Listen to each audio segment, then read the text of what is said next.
I got pretty much everything I wanted to do done today, which is not typical.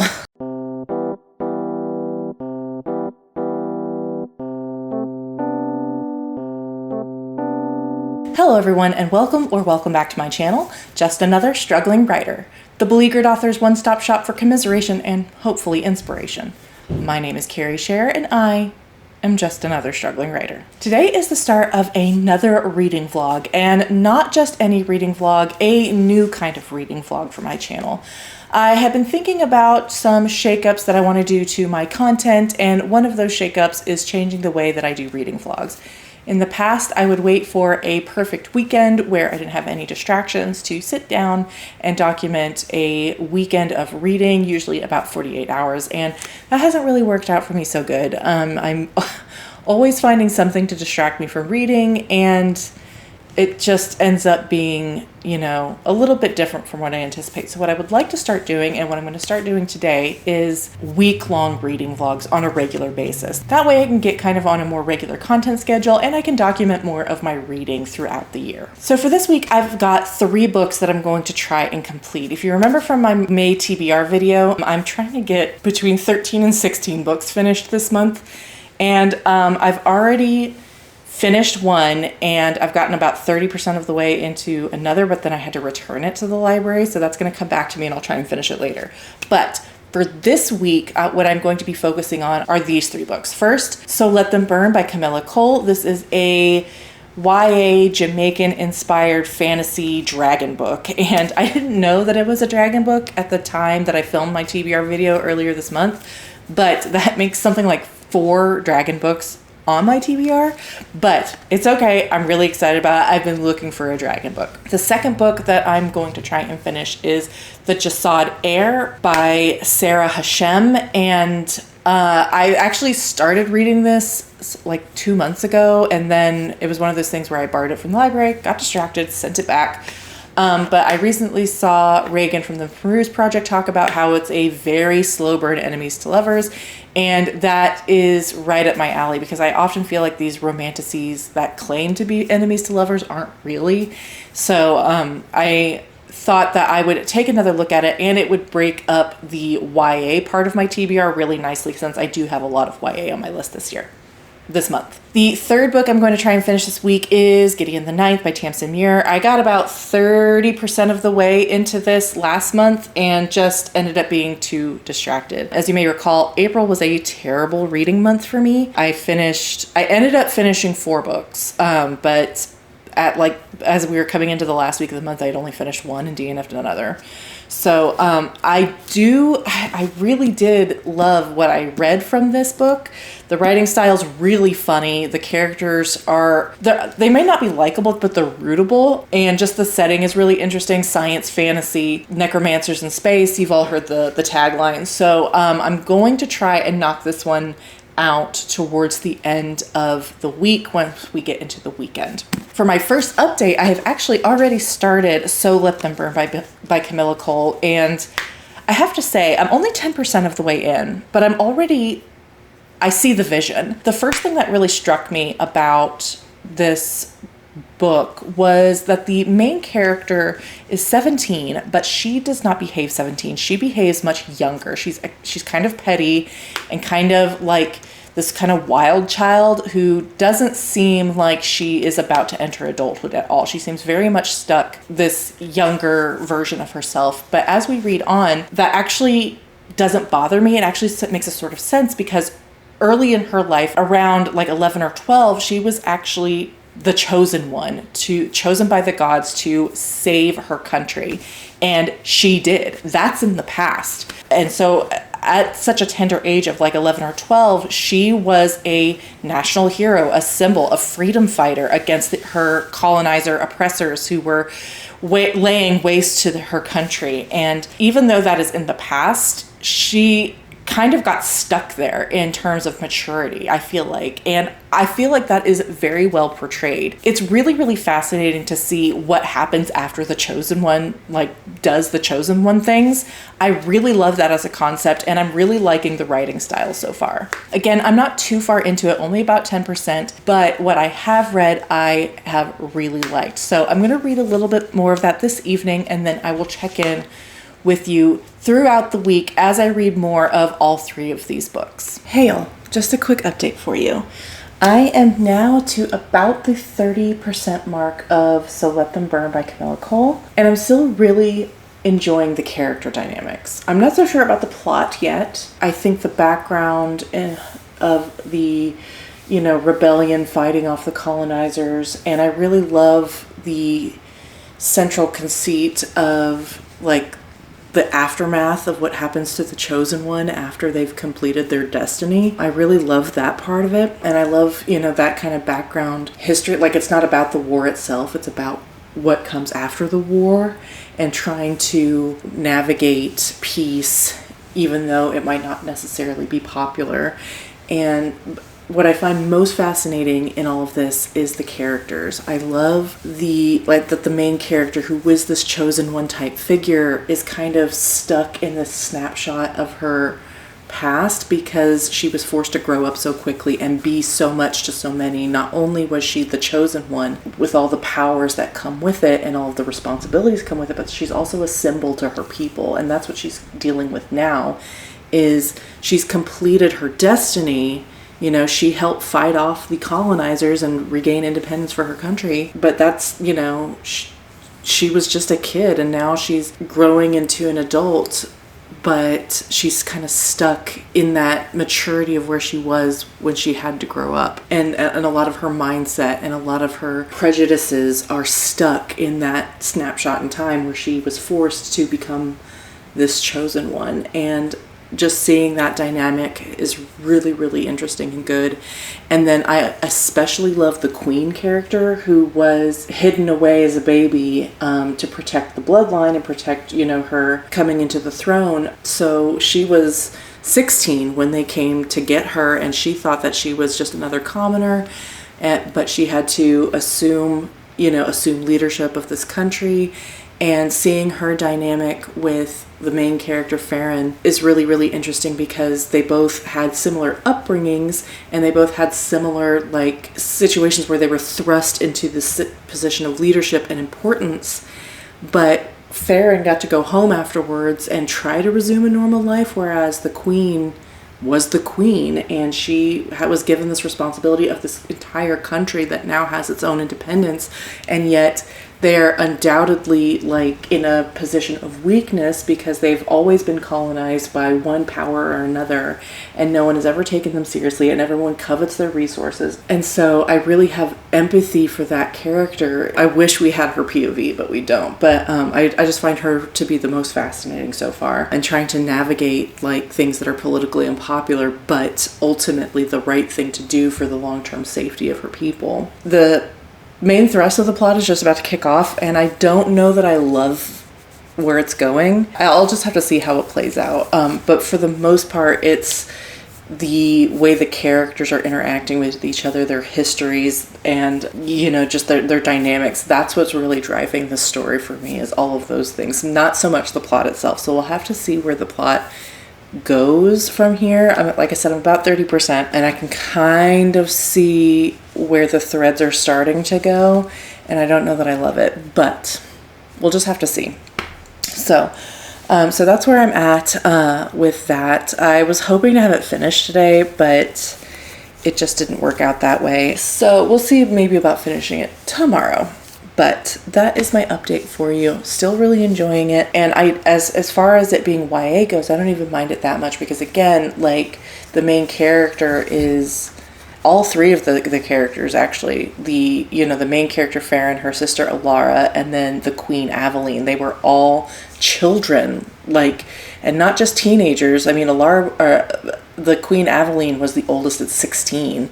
when they were thrust into war. And so I don't feel necessarily like particularly asked that these characters are a little bit immature and have these immature responses, even for their own age, to certain, stimulus and external conflicts, because to me, like, it just shows that they're kind of stuck in the snapshot of who they were at the time that they were thrust into these impossible circumstances. And even though that was like 5 years ago, it was still such a traumatic experience that they can't help but feel like tied to that moment in time. So that is all really fascinating. I really love it, like that part of the story so far, and I'm looking forward to seeing what comes next. And that is all I have for you today. So I will check in with you tomorrow, hopefully when I finished it, but as with the way things are going, maybe not. Hello everyone, it is time for another reading update. I am now to the 50% mark of So Let Them Burn by Kamilah Cole. And I gotta say that I'm still not super thrilled with the plot. I have kind of lost interest in to be honest with you, but the character dynamics are so good that they are really pulling me through this. I really love how the main character, Farron, is kind of a brat, even though she's supposed to be 17. I mean, not to say that no 17-year-olds are brats, but like she is really bratty. Like she does not behave like a 17-year-old at all. She behaves more like a 13-year-old who is just now getting her first taste of like freedom and rebellion. And I've said this before in previous updates that makes perfect sense to me, because that was when, around that time, she was around that age when she was forced to grow up and forced to take on this public persona and this actual, like, very literal power to save her entire country. So I really love that. I really love watching her as she has like mature thoughts and emotions seemingly for like the first time, and I just think that's really fascinating. It's a really, really great dynamic. And then I've mentioned that I love the queen. She's not really appearing so much in the part of the book that I'm in now, but I think that this writer has done the characters really, really, really well. And even though, like I said, I feel like the plot is a little bit trite, just a little bit meh to me, the way that she's written the characters have actually made it more interesting for me to read. So my goal is to try and finish it tomorrow. I know I keep saying that every single time, but usually when I get to about the 60% mark, 65%, I steamroll through it. So if I can like read like 50 pages tomorrow on my break at work, then when I get home afterwards, I can just finish. That's the plan. This is actually like a week later because I had such a rough go of it in the latter part of last week and into the weekend. We were just so busy and I was just not feeling reading at all. So I'm finally going to finish this book. I swear to it, because it's like due back in the library in like 4 days, and I've got like several in my queue that need to go back really soon. So I need to get this off my plate and get into some other books. But again, plot, it's fine. It's not terrible. It's just not something that really interests me, but the characters are really, really good, and I'm really, really compelled by them. So I'll follow up with you guys tomorrow. I'll let you know if I actually manage to finish. Hey y'all, it is now Wednesday evening, and I'm proud to say that after a week and a half of promising it, I have finally finished So Let Them Burn by Kamilah Cole. I unfortunately didn't really love it as much as I hoped when I first started reading it, but I still really love the characters and the dynamics and their interactions with each other. Those were all really good, and I think that the setting is really interesting and has potential. It was just the plot. The plot was not one that I was particularly interested in. We're following, Farron, who is the former chosen one, the chosen of the gods to protect her home. And, some 5 years previously, their island was invaded by, this evil dragon-wielding empire. And she got this power of the gods and drove them back at, the tender age of, 12 or 13. And I found that to make her a really fascinating character. And then we also follow her sister, who doesn't have any particular special powers until she finds out that she is actually bonded to one of the Empire's dragons, and that ends up throwing everything into chaos because she has to go back to the Empire's country to learn more about this bond that she has, and it's just creating very, very tense situation because that country still is smarting from being defeated by this very small island nation. And this small island nation is on edge because, they've been at war and they, were suffering and they don't want to see that happen again. And Farron wants to rescue her sister, and her sister just wants to be, just wants to do the right thing and all of this stuff. And it was good. It just wasn't really the style of plot that I particularly am interested in. Again, it's not really a knock on this author or the writing or the book itself. It's just that's just my personal taste. Truthfully, I think if this book had been about Aveline, who is the queen who came into her throne at 16 and had to fight this empire off and, deal with all of that. And now she's of age, but she's still very young and still very new to her power. And it's her grip and her control is very, very tenuous. And she's fighting against all of these different sides. Of one side, she's trying to maintain peace because she knows that her country would not survive another war. But the empire obviously, is still very interested in coming back and invading, and her countrymen don't want to invite them into their home and see them as guests. So it's very tense. I think that would have been a story that I would have really enjoyed, but it's not the one that was told. I think if I had to put a rating on it right now, it would be around a 3. I have to do my call pile breakdown, but a 3 feels pretty solid for what I felt for the characters and their dynamics and all of that, versus how uninterested I was in the plot. But sometimes it's just how YA goes. I knew that going in, that it's always a crapshoot, because not only is YA more juvenile, which I felt actually worked in this case, because the characters were all so young when they went through these traumatic events. They're kind of frozen in that time period, and so that to me actually worked for me. But also the plots that you usually see in YA, I'm just not particularly interested in. I'm looking for a little bit more depth and a little bit heavier, so that's why I read adult mostly. So with that in mind, I'm going to return So Let Them Burn to the library and immediately start reading another YA, because according to my holds, that one has to go back next. It's due in a week. This is called The Gilded Ones by Namina Forna. And again, don't know too much about it. I think it's about a young girl who's an outcast in her village. And then she is chosen to join this super elite secret army or something. I'm not really sure. It is now May 15th, and I've only read 2 books. So I am trying to read trying to pick ones that are easier to get through to get me back into the flow. So rolling the dice again on yet another YA, but if it gets me reading, right?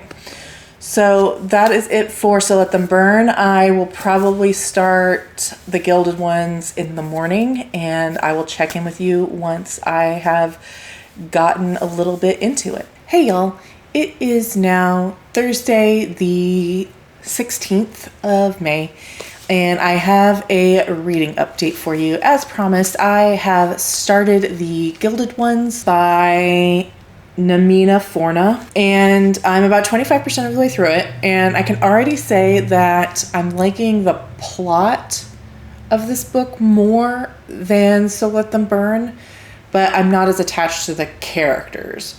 But I don't hate them or dislike them in the same way that I disliked the plot of So Let Them Burn. So this one is trending a little bit better. So we are following our main character, Decca, who has just turned 16, and in her culture, when a girl turns 16, she becomes a woman, and before she can earn her place in society, she has to be tested for purity. Unfortunately, at her ritual to test her purity, there is a strange attack on the village, and over the course of things, it is revealed that she is not pure. And in this culture, if you are not considered pure, you're supposed to be killed pretty much immediately. That was not what I was expecting. She experiences some pretty horrific violence right off the bat, and then she's recruited by an emissary of the emperor into this special corps of the military, specifically for women and girls like her, because it turns out that this impurity is it gives them certain powers and abilities, so they are especially useful for military and combat. And so she is taken to the capital along with another girl with similar powers, and they are inducted into the military. And that is where I left off. I was really not anticipating the really violent start to this story, but I'm not mad at it. It's not that it's not that I want to see violence against women and girls, but a little bit darker, a little bit more mature, adultish themes appeal to me because I prefer adult rather than YA. So it wasn't like I was mad at it. It just took me by surprise. Like I said, I don't feel super attached to the characters, and I'm truthfully not super attached to the plot either, but this is something that I'm more interested in than the plot of So Let Them Burn. So far I'm liking it, and the best thing is that it reads very, very quickly. I managed to get through 25%, even though I was laid up with a migraine for the better part of the day. So I anticipate being able to finish it tomorrow. If I don't finish it during the day, I may leave it off until Saturday morning, but like I said, it reads so quickly that I could see myself finishing it tomorrow easily. That's my reading update for today. I am going to go get in my bed and do a little bit of writing and try and have an early night for once this week. I was just telling my partner that it's amazing that I got pretty much everything I wanted to do done today, which is not typical. I will check in with you tomorrow when I've hopefully made significant more progress, or even finished the Gilded Ones. Good morning. It is now Saturday morning. I did do some reading yesterday. I got to about 60% of the Gilded Ones, and I gotta be honest with you guys, I don't know what this book is trying to do. It has a lot of great ideas, things like coming of age and religious trauma, PTSD, living in a society where women are literally described as helpmeets for men, being ostracized from society, violence and death and all of these things. And it approaches these topics, but it never really explores them in any way before it moves on to the next thing. So any girl who is considered to be tainted or have this tainted blood is rounded up and taken to the capital city to be trained in the army, because there's this big thing happening where these monsters that normally live on the outskirts of society, it's just their time to go back to their ancestral homeland in the center of the empire or something and breed or something. And it only happens every 100 years, so that means they're crossing into territory more often. And the emperor wants to just wipe them all out. And so he's training all of these girls who are considered demons to have demon blood and have special powers, go and fight with him and help eradicate these monsters. Okay, great. So Decca, they arrive at this training center, and Decca is really wrestling with what is expected of her, why she is here, the life that she has just lost, the life she is now expected to live. And literally, on the first day of training, she's like, oh, I shouldn't have any thoughts that turn me away from God's light. I will be submissive. I will do what I'm told. I will be a good little girl.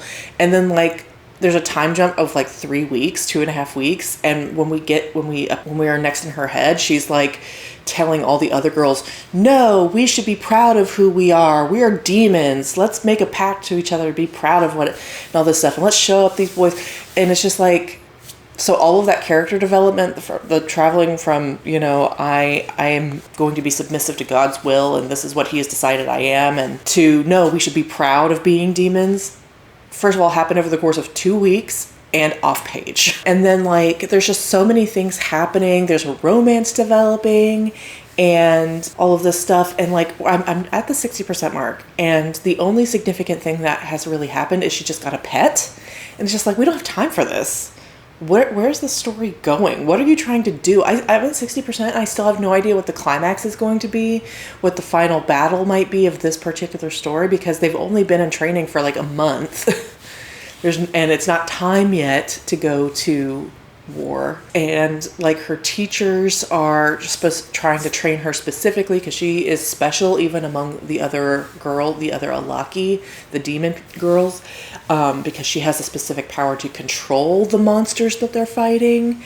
And so she's training in specific kinds of, I can see themes here. There are 4 Gilded Ones who are the ancient demons who birthed all of, who are these girls are descended from.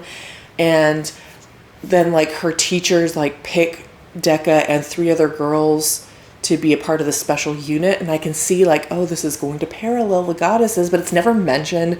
It's not even been approached. Like I still think that's the case, but it's just like it's not very well like constructed at all. There's I'm at 62%. Like there's not much left. So I really don't know what this book was trying to do. I think it has a lot of great ideas. It just fails to execute on a lot of them. But I still have over 100 pages left. I'm gonna finish it today, guaranteed, because it reads very, very quickly. I think of myself as kind of a slow reader. I can usually only get through about 50 pages in an hour, but this one I was just flying through. But definitely going to finish it today, and I will let you know what I think of the climax and the ending, because so far, like I think my problem is I want to like it because I love so many of the ideas, and she does like some of the PTSD that Decca like experiences. I don't think I've seen in a YA especially before, but it's so sporadic. Then again, like just seems to disappear in between scenes that I don't know if that's purposeful or by accident. Everything about this book just seems to be like, here's an idea, it's gone now. You know, moving on to the next thing. It's just so weird.